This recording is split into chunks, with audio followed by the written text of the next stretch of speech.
Okay. Couple of minor announcements, or reminders mostly. Homework and lab are due by the end of Monday. So do please be working on those and let me know if you have any issues while working on them. Again, they are due by midnight on Monday, the end of Monday. So we will have lecture that day to discuss any difficulties that you guys are having. So do please be working on them so that you can either email me over the weekend with your questions and or bring them on Monday so we can discuss them together. Additionally, regarding next week, we will begin full proper lab experiments. And our first experiment is actually going to be marble cannons. Kind of a target practice exercise. We're going to be learning exactly how to calculate the range and motion of a projectile, and then you are going to actually fire and see if you were right. So it'll be a good time. That said, closed-toed shoes and common sense, please. I don't want anyone's toenails getting cracked, or any other part of them actually. So there will be rules and guidelines as to when and how to shoot a marble. But it should be a good time, and today we're going to begin looking at the math required for that. So we're going to continue with 2D motion and begin looking specifically at the 2D motion of a projectile in midair. Now, before we get into that, I do want to open the floor briefly to you guys to ask, A, do you have any general questions, and B, have you encountered any other homework issues since Wednesday? I've been combing through the emails and the list of students who've been having some issues with WebAssign, namely in that it misinterprets a lot of like the short answer questions and sometimes the math even. Like more than once, WebAssign's math has just been wrong. And so when that happens, I want you to let me know, preferably via email. And I've been going through all those responses. I've got a few more this morning that are fresh in my inbox I still need to address, but I've been giving points back and giving pointers where applicable, so do please keep sending those in. Before we begin with the projectile math today, is there anything else regarding those assignments or anything in general you'd like to go ahead and ask before we get started? Yes? I have a problem with number 12, what the first part about displacement. Number 12. Okay, that is a good question. So, number 12 is tricky, and I didn't end up talking about it with every class, so I'm glad you asked.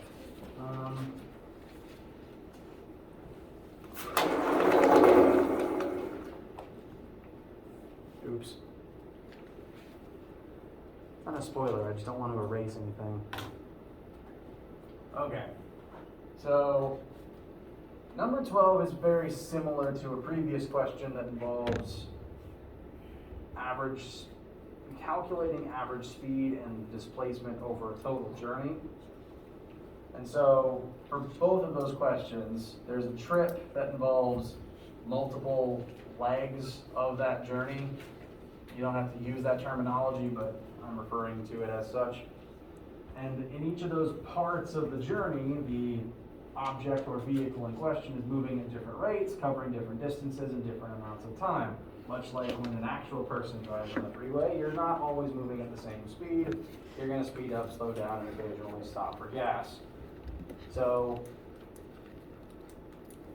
12 specifically, number 12 gives you specific scenarios involving the motion of the object at different points, namely its acceleration or its velocity for a specific amount of time.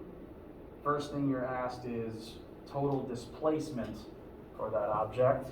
I should actually show the question. Just need to pull up a version that isn't anyone in specific.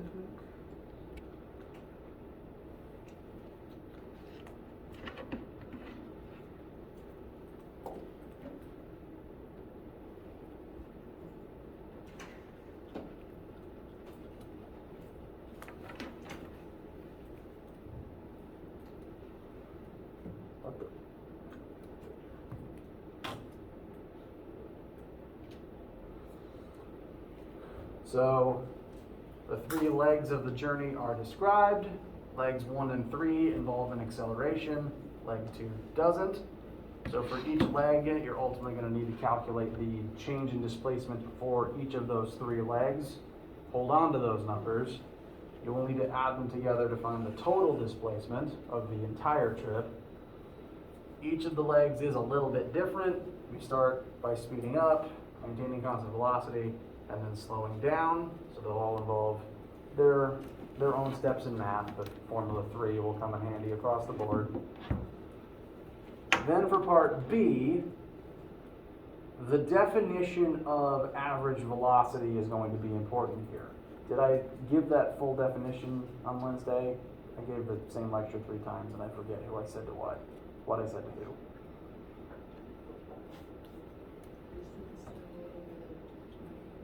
Thank you very much. Yes, total distance over total time.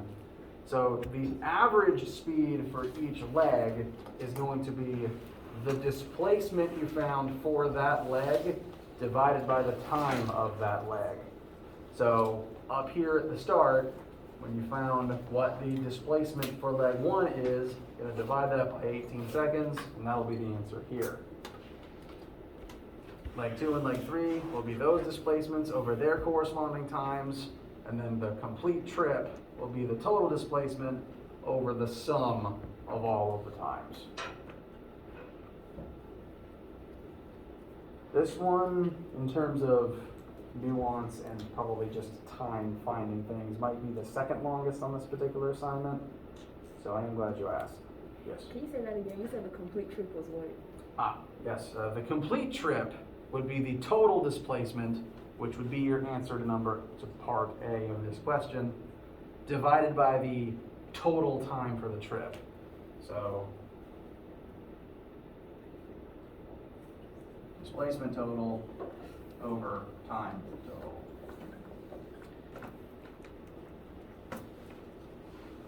So for the displacement total, that is the answer to part A.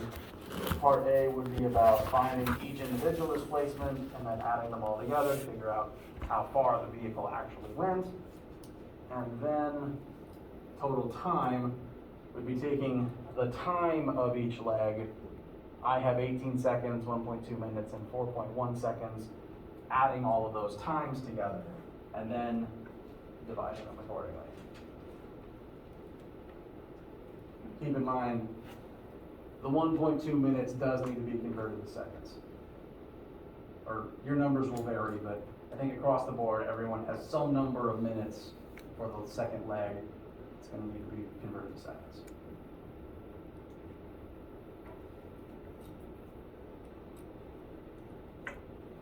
Any other issues with this one? Any other questions? We will continue to look at these on Monday. So please let me know any issues you're having, either issues working the problems or issues with WebAssign being a really dumb artificial intelligence.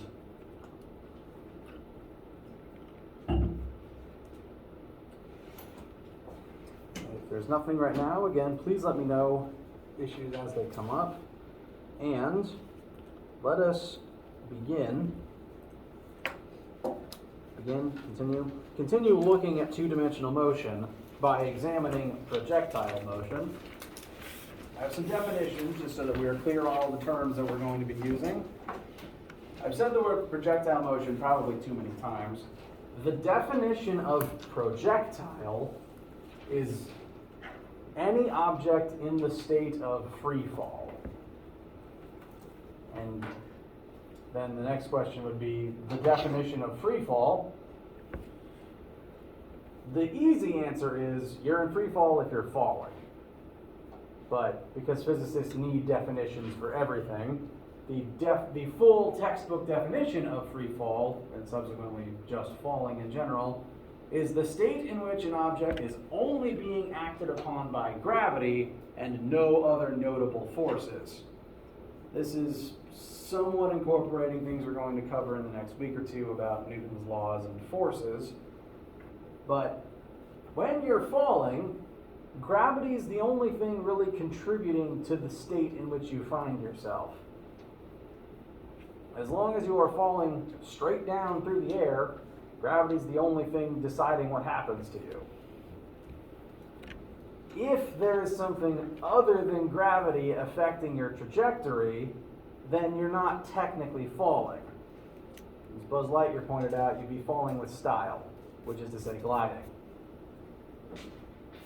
So, projectile is an object in free fall. Would this include an arrow?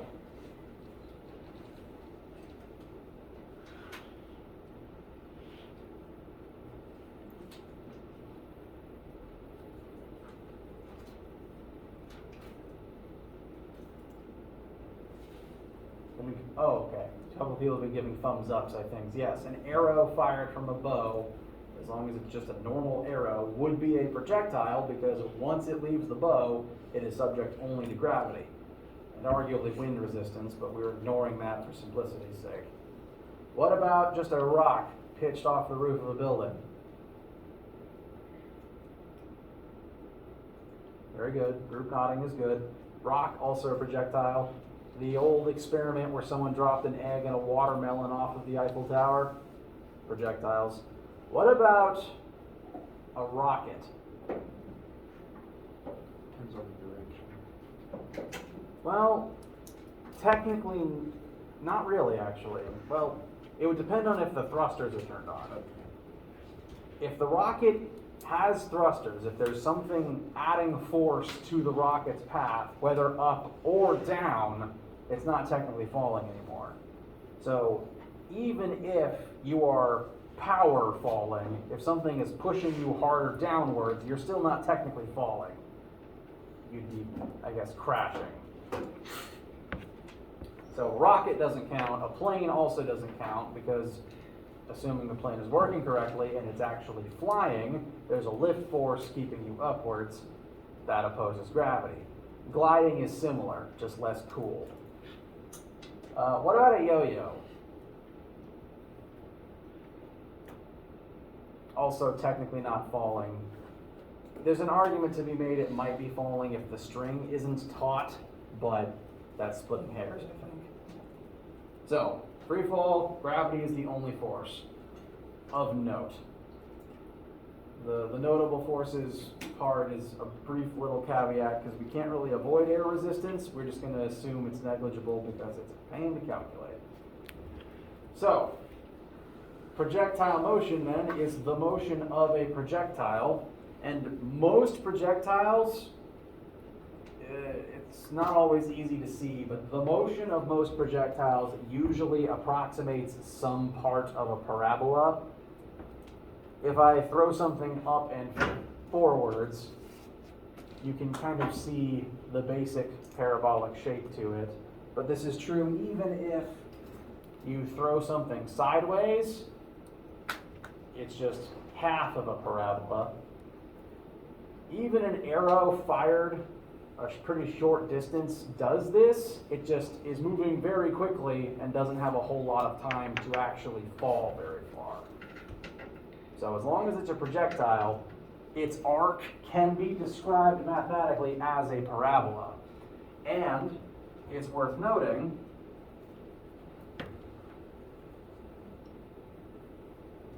the formula that describes that parabola is one you've seen before.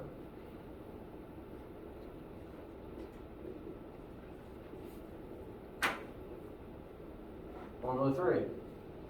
Since it's a quadratic formula, this does create a parabolic shape. And so that's why it's specifically a parabola. To give a better illustration to that point, I've shown this picture before, I think, but I'm also now going to show this version wherein an object is thrown upwards from the ground and then it will travel some distance up and then down while also moving forwards and then hit the ground again. Parabola should be pretty plain to see here. When an object is a projectile, again, gravity being the only notable force acting on it, there's an assumption we can automatically make about that situation.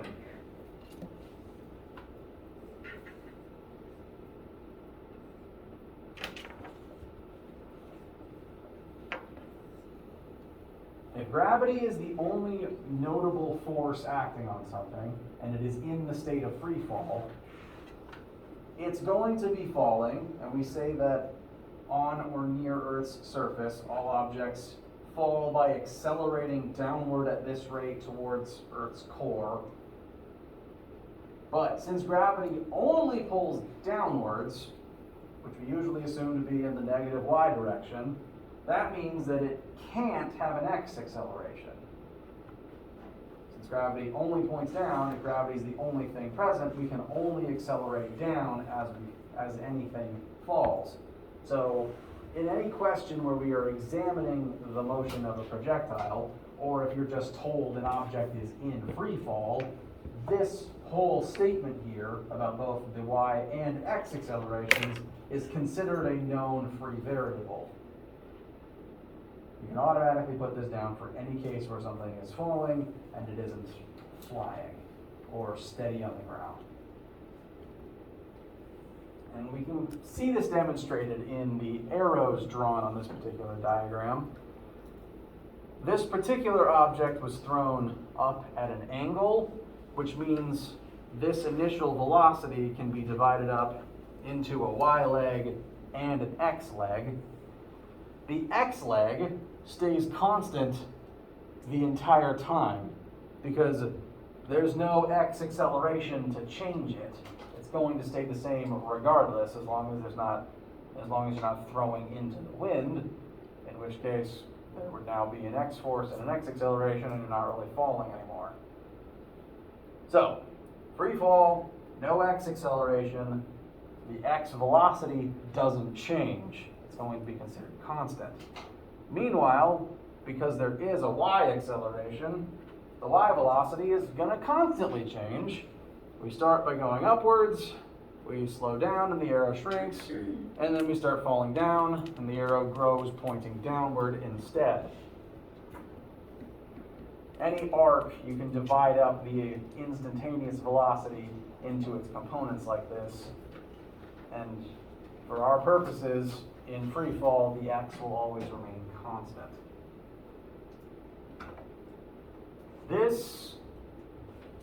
The relationship between these two things, since we know there is only a y acceleration and no x acceleration, can tell us a few assumptions we can make that will make our math easier. Since there's no x acceleration, and assuming we're operating on an infinitely flat plane where no matter how far you throw something, it's never going to hit a wall. In that situation, as long as a projectile is fired, say, off of a cliff towards the horizon, is the x-axis going to be determining how long the projectile is in the air for?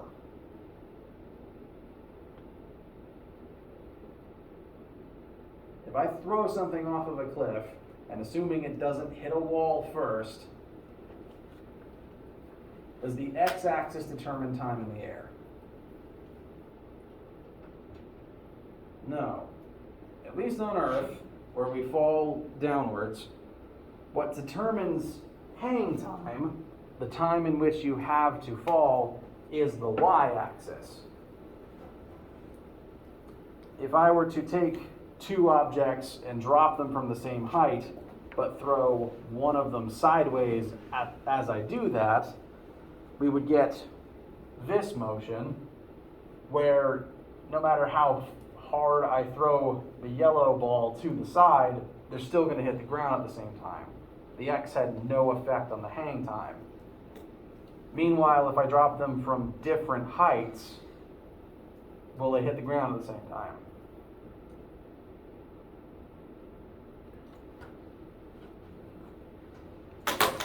No. Similarly, if I start at the same height but I throw one of them upwards, they won't hit the ground at the same time.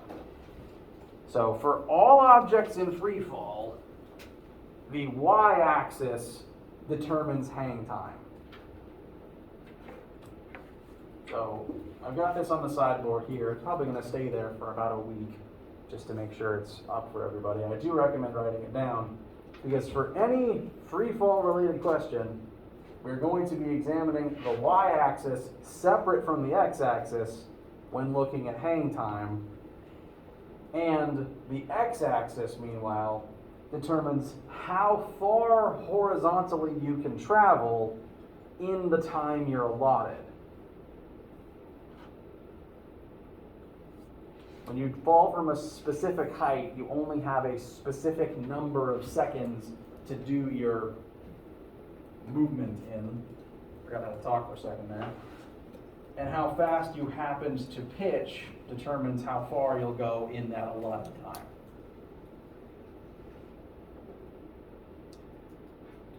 I've been talking and throwing out a lot of concepts already.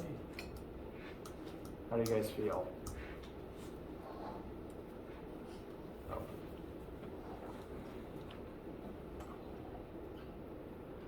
Yes.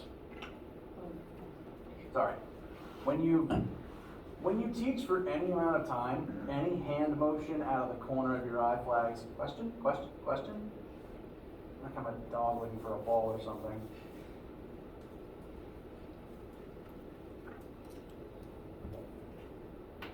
Okay. So all that said, let's actually apply this to a mathematical situation.